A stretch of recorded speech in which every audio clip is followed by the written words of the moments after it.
সকলেই জানেন আজকে 24-25 সেশনে মেডিকেল ভর্তি পরীক্ষার ফলাফল প্রকাশ করা হয়। এর মধ্যে যেখানে সেখানে 71 নাম্বার পেয়ে কিভাবে একজন ছাত্র ঢাকা মেডিকেল কলেজের মতো জায়গায় চান্স পায়, এই প্রশ্নটা আমি অন্তর্বর্তীকালীন সরকারের কাছে রেখে গেলাম। একজন ছাত্র বা ছাত্রী মুক্তিযোদ্ধার সন্তান বা নাতিপতি হওয়া মানে কি সে 40 বা 41 নাম্বার পেয়ে একজন ভালো ডাক্তার হতে হবে, এটার গ্যারান্টি কি আপনারা দিচ্ছেন? মেডিকেলে শুধুমাত্র যোগ্যদেরই জায়গা হবে, কোনো অযোগ্য ছাত্র অথবা ছাত্রীর মেডিকেলে জায়গা হবে না। ইনকিলাব জিন্দাবাদ।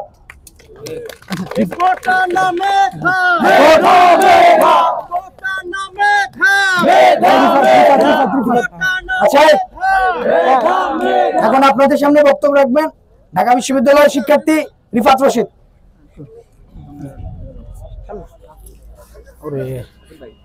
সম্মানিত সহযোদ্ধা, আপনারা সকলে দেখেছেন এই যে জুলাই গণ অভ্যুত্থান হয়েছে, এই জুলাই গণ অভ্যুত্থানের কিন্তু হয়েছিল কোটা আন্দোলন।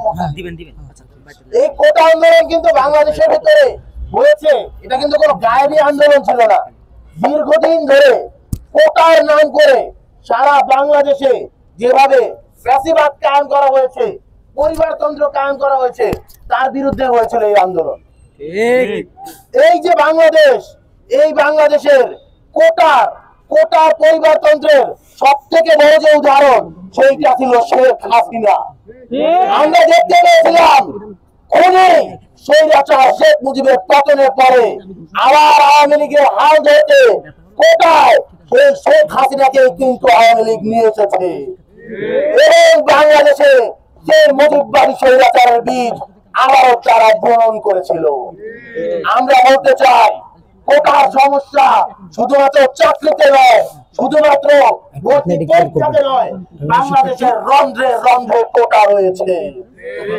ব্যবসা করতে যান, এমনকি মেডিকেলে যদি একটা সিট নিতে হয় তখন কোটা দিয়ে রেফারেন্স দিয়ে বলতে হয় অমুকে হলে না বললে মেডিকেলে একটা সিট পাওয়া যায় না, মেডিকেলে একটা কেবিন পাওয়া যায় না।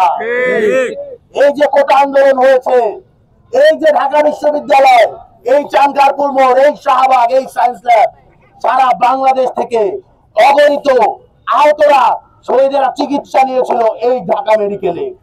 এই শিক্ষার্থীরাই কিন্তু তাদেরকে চিকিৎসা দিয়েছিল, চিকিৎসা দিতে সহায়তা করেছিল। তারাই যখন দেখে যে কোটা আন্দোলনের জন্য এত এত লাশ, যে লাশের চিকিৎসা তাদের করতে হয়েছে, যে আহতদের চিকিৎসা করতে হয়েছে, যে লাশের ময়নাতদন্ত তাদের করতে হয়েছে, সেই কোটা পদ্ধতি আবার ঢাকা মেডিকেলে ফিরে আছে, মেডিকেল কলেজে ফিরে আছে, বিশ্ববিদ্যালয়ে ফিরে আছে। তখন মেডিকেলের শিক্ষার্থীরা, বিশ্ববিদ্যালয়ের শিক্ষার্থীরা, কলেজের শিক্ষার্থীরা সহ গোটা বাংলাদেশ ট্রমাটাইজ হয়েছে। জনগণ নিয়ে ইন্টারিম গভর্নমেন্টকে দিতে হবে। ইন্টারিম কি করে? ঘাস কাটে, আর কোনো কাজ নাই, আহতরা চিকিৎসা পায় না। মিডিয়ার ভিতরেও এখন আওয়ামী ফ্যাসিবাদীরা দখল করে রয়েছে।